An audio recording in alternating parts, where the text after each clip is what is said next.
menjatuhkan pidana kepada terdakwa tersebut. Oleh karena itu dengan pidana mati. Itu pidana mati selalu dijatuhkan secara alternatif dengan percobaan.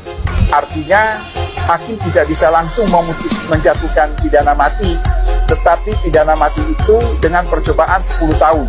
Jika dalam jangka waktu 10 tahun terpidana berkelakuan baik, maka pidana mati itu dirubah menjadi pidana seumur hidup atau pidana 20 tahun. Ini tidak perang dan bukan musuh.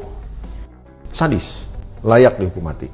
Vonis untuk Sambo itu sudah tepat karena ancaman maksimal untuk pembunuhan berencana itu memang hukuman mati, dan hukuman mati itu tidak bisa dikurangi karena berdasar fakta persidangan tidak ada satupun yang meringankan. Saya bersalah dan menyesal karena amarah dan emosi telah menutup logika berpikir saya. Saya lupa bahwa saya seorang Inspektur Jenderal Polisi dan pejabat utama Polri yang tidak pantas melakukan hal tersebut. Tidak dapat saya bayangkan bagaimana saya dan keluarga dapat terus melanjutkan dan menjalani kehidupan sebagai seorang manusia, juga sebagai warga masyarakat, dengan berbagai tuduhan keji yang melekat sepanjang perjalanan hidup kami. Mantan Kadif Propam Polri Ferdi Sambo divonis hukuman mati oleh Majelis Hakim terkait kasus pembunuhan berencana Brigadir Yosua Huta Barat. Menko Polhukam Mahfud MD menilai vonis mati yang diberikan kepada Ferdi Sambo telah tepat. Menurut saya, vonis Sambo sudah tepat karena ancaman maksimal untuk pembunuhan berencana itu memang hukuman mati, kata Mahfud di kawasan Pondok Bambu, Jakarta Timur, Senin 13 Februari 2023. Menurut Mahfud, hukuman dapat dikurangi jika ada sikap-sikap yang meringankan. Namun kasus Ferdi Sambo, dia menyebut tidak ada hal yang meringankan berdasarkan temuan hakim. Hukuman mati itu tidak bisa dikurangi karena berdasar fakta tidak ada satupun fakta yang meringankan, ujarnya. Hukuman itu dikurangi kalau ada sikap-sikap yang meringankan. Ini kan enggak menurut temuan hakim di mahkamah sidang. Jadi hukuman mati naik, sambung dia lagi.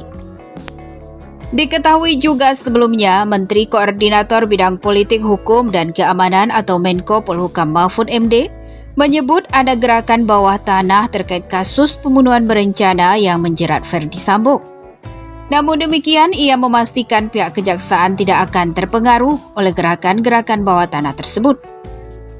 Kejaksaan disebutnya akan bekerja independen dalam menangani kasus pembunuhan berencana terhadap Brigadir Nofriansyah Yosua Huta Barat atau Brigadir J.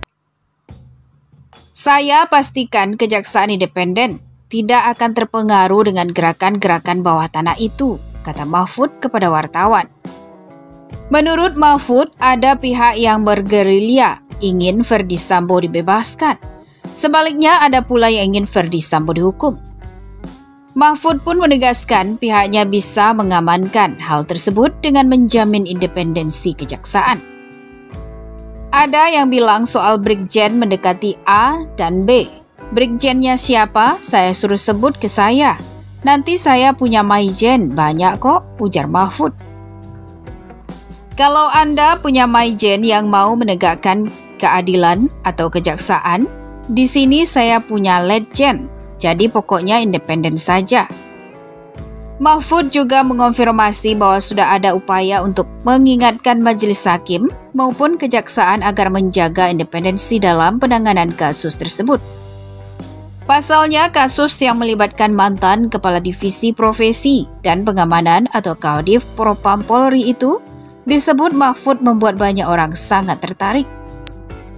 Diketahui Ferdi Sambo dan Putri Chandrawati telah menjalani sidang pembacaan vonis dari Majelis Hakim Pengadilan Negeri Jakarta Selatan, Senin 13 Februari 2023. Menjalani sidang secara terpisah, Ferdi Sambo dan Putri Chandrawati mendapatkan vonis berbeda atas kasus pembunuhan terhadap Brigadir J. Dilansir dari tribungayo.com, Selasa 14 Februari 2023, Ferdi Sambo mendapatkan vonis hukuman mati. Sementara Putri Chandrawati divonis penjara selama 20 tahun. Vonis yang dijatuhkan majelis hakim ini lebih berat dari tuntutan Jaksa Penuntut Umum atau JPU. Sebelumnya, Jaksa Penuntut Umum menuntut Ferdi Sambo dengan hukuman penjara seumur hidup. Sedangkan Putri Chandrawati dituntut 8 tahun penjara. Terkait perbedaan tuntutan jaksa dan vonis hakim, pakar hukum pidana Universitas Muhammadiyah Surakarta, Muhammad Ihsan, menyebut bahwa tuntutan jaksa memang tak mengikat vonis yang dikeluarkan hakim. Itu berarti vonis hakim boleh lebih berat, sama berat, atau justru lebih ringan dari tuntutan jaksa.